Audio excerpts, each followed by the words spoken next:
Hello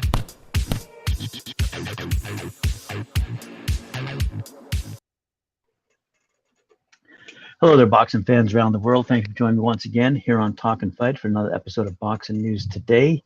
I'm going to start the show off with something a little left of center, something that I don't usually do, but I'll make a comment on the Josh Taylor situation.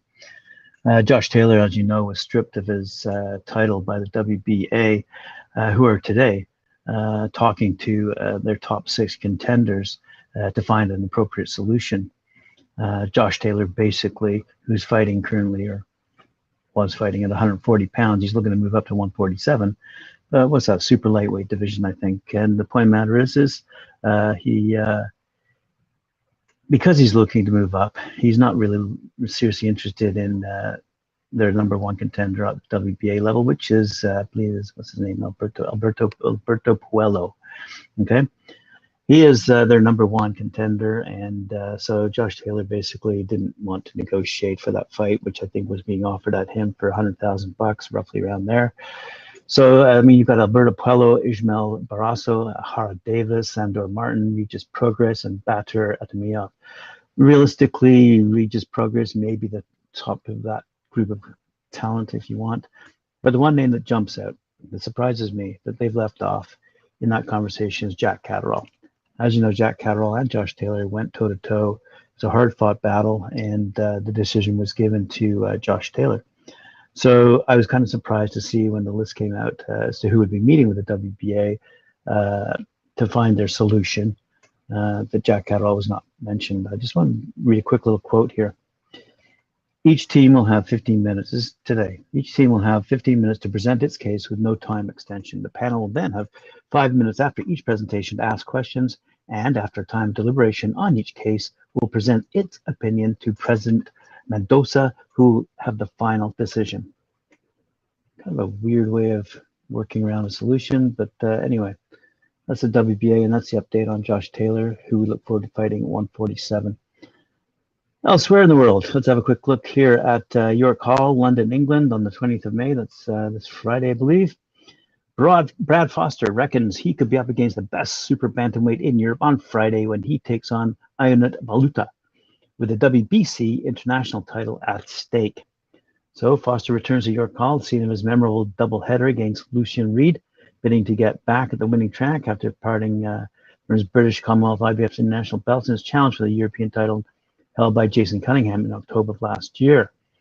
Despite firmly believing he should now be the proud owner of 4 belts, Foster was denied on the cards and now gets ready to jump straight back in the deep end against Madrid-based Romanian, who is a genuine force with previous in upsetting the home favorite.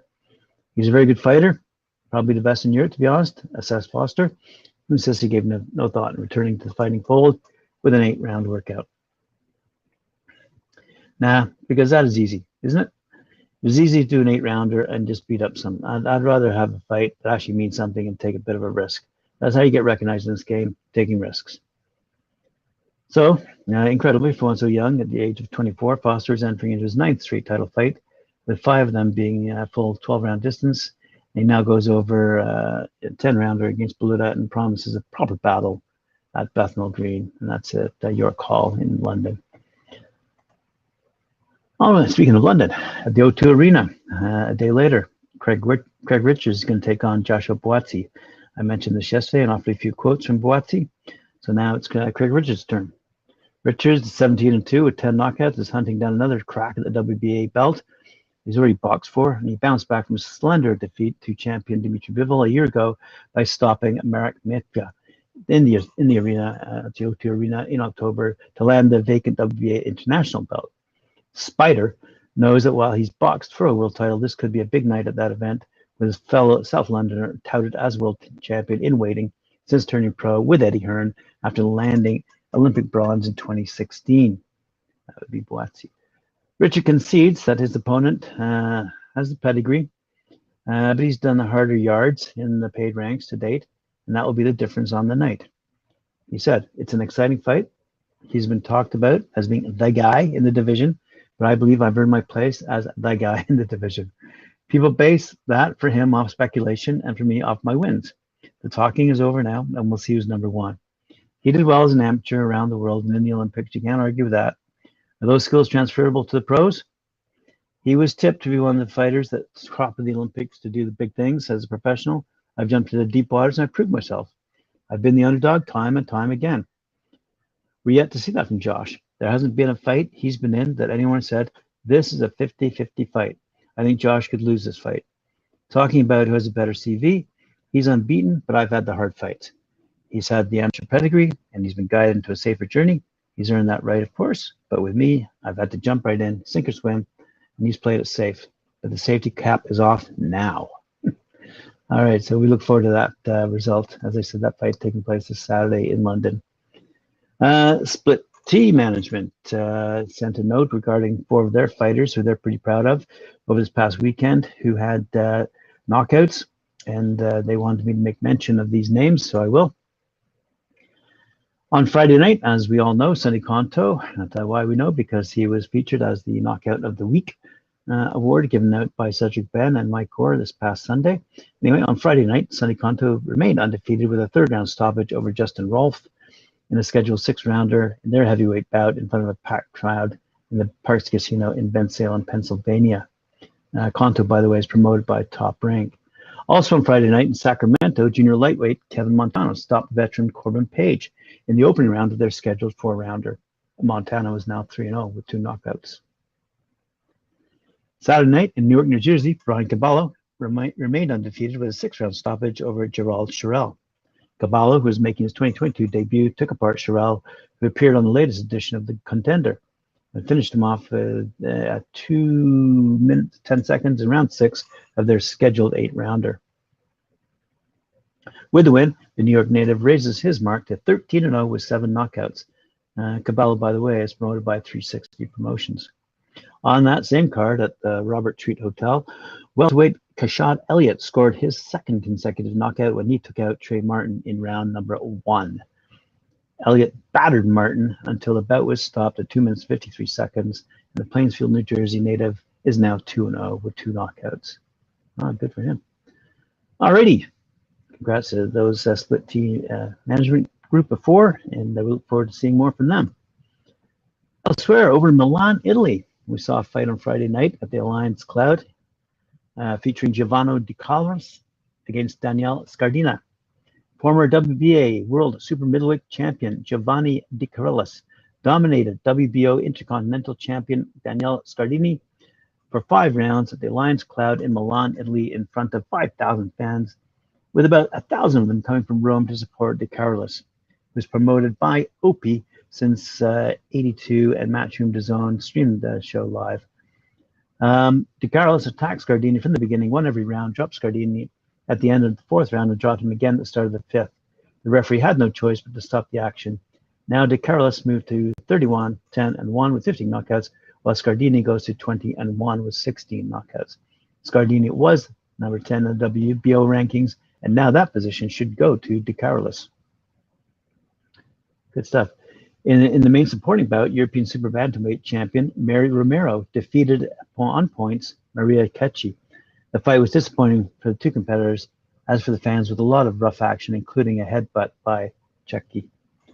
In other action on that card, welterweight Luis Romero, who's from Venezuela, is now 11-5-1. He defeated in 7 rounds Maxim Prodan from Ukraine, who's now 19-2-1. Cruiserweight Oranzo Barati defeated on points of Vudio Inachi. Middleweight Joshua Niminov beat out on points Gabor Gobrix. And debuting super middleweight Daniel Reggi beat by technical knockout Luca Barbesi. Good stuff going on in Italy. All right, but now taking place in Turkey, in Istanbul. We saw the Frenchman Murad Aliyev go toe-to-toe against Mirko Tintor. At 26 years of age, Murad Aliyev moved to 4-0 with 2 knockouts as a professional, with a 2nd round stoppage of Mirko Tintor, who's now 16-6-1 with 9 knockouts. Aliyev floored his rival twice before a 3rd knockdown forced the referee to step in and call the contest off with less than a minute remaining in the round. Aliyev, known as the White Wolf, has now fought 4 times in 7 months, and his contest in Turkey was a scheduled 8-rounder. By the end of his first year as pro, Aliyev will expect to be well ranked in the sanctioning bodies, ready for a title shot next year in 2023. Good for him. On Saturday night, as you all know, on June 11th, a special performance down in Atlanta at the center stage featuring one of my favorite boxers, Avril Mathie. And it's just been announced that as part of this night of boxing, we're going to see an awful lot of rapping as well. Kind of sounds like a Triller event, quite frankly. Anyway, they're going to honor a rapper, a fellow by the name of King Von, Devon Dacon Bennett, who lost his life to gun violence back in 2020. And this will be a tribute. And there'll be numerous rappers at this event. And they'll be presenting. Let's have a look. Boxing royalty will be present, remembering King Von, gloves up and guns down. The show is promoted by Prestige Boxing Advisory Group in association with BFC, the Last Round Promotions.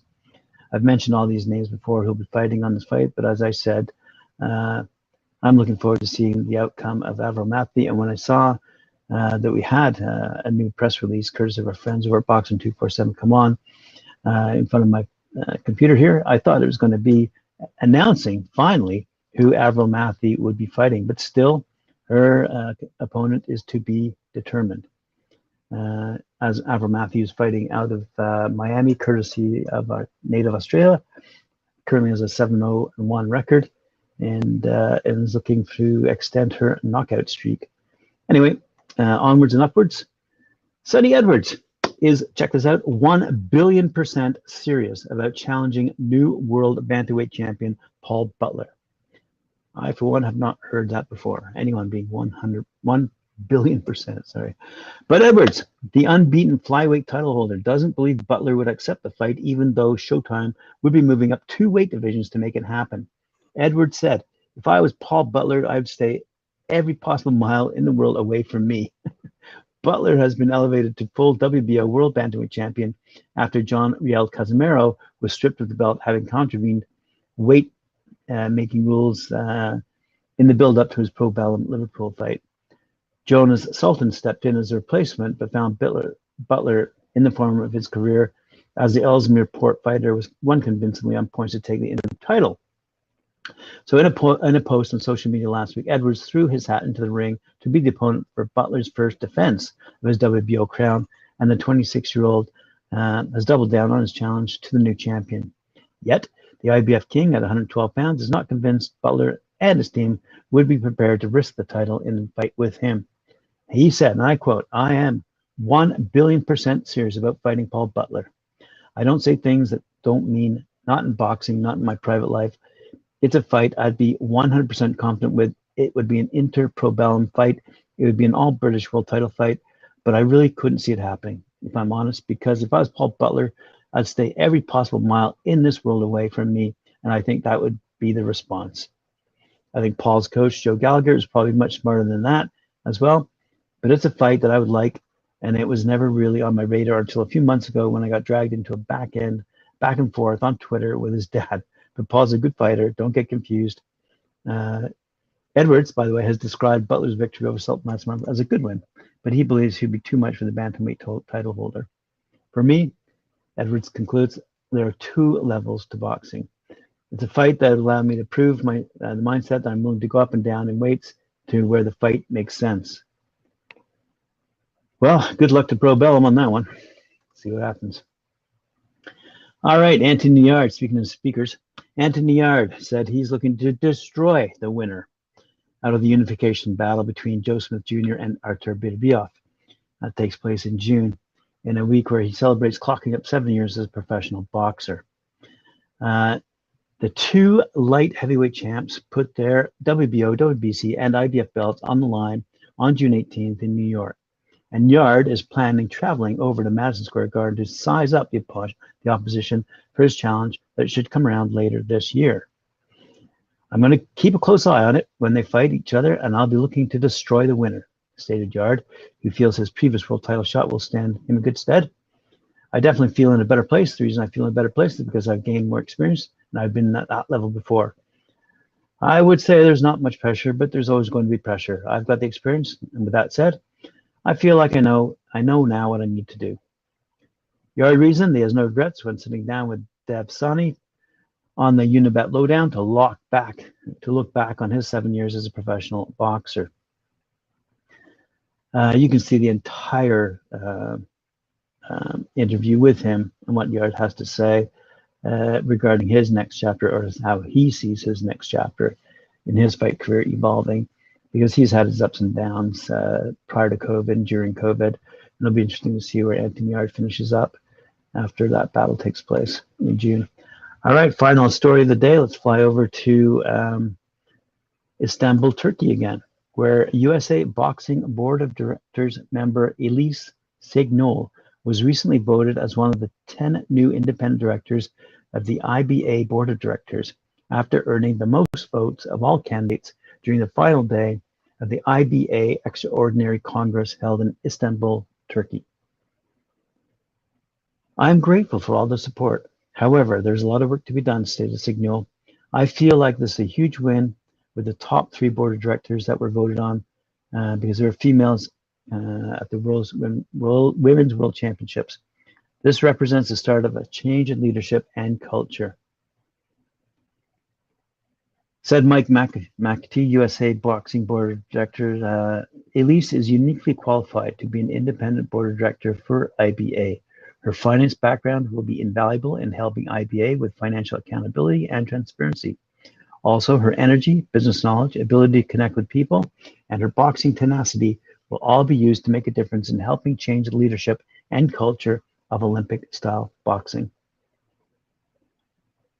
The election for the board of directors saw the following candidates elected: Elise Seignolle out of the USA, 106 votes; Pearl Diamani out of Eswatini, 88 votes; and Belhad Abouad out of Morocco with 82 votes; Christy Harris out of Australia with 84 votes; Susanna Toth out of Hungary, 71 votes; Marta Forsen Kalani out of Spain with 63 votes; Vladimir Podoyevis out of Ukraine, 76 votes; Youssef Al-Kazim out of Qatar, 71 votes; Jacqueline Zhu out of China, 69 votes; and Diana Gomez out of Sri Lanka with 69 votes. Out of 155 voting national boxing federations, Seignolle's 106 votes, with 68% of the nation's voting in her favor. Congratulations to her. Congratulations to the IBA for continuing to make changes and improvements. And let's hope that they can continue to be successful and get Olympics, the Olympic Committee, to recognize all those changes and all those improvements and get the Olympic boxing back into the shape that it used to be.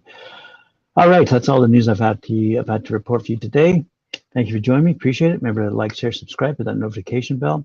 I'll see you later on today at 4 p.m. for my core at 4 when he joins Cedric Ben for Knuckle Up. Bye-bye.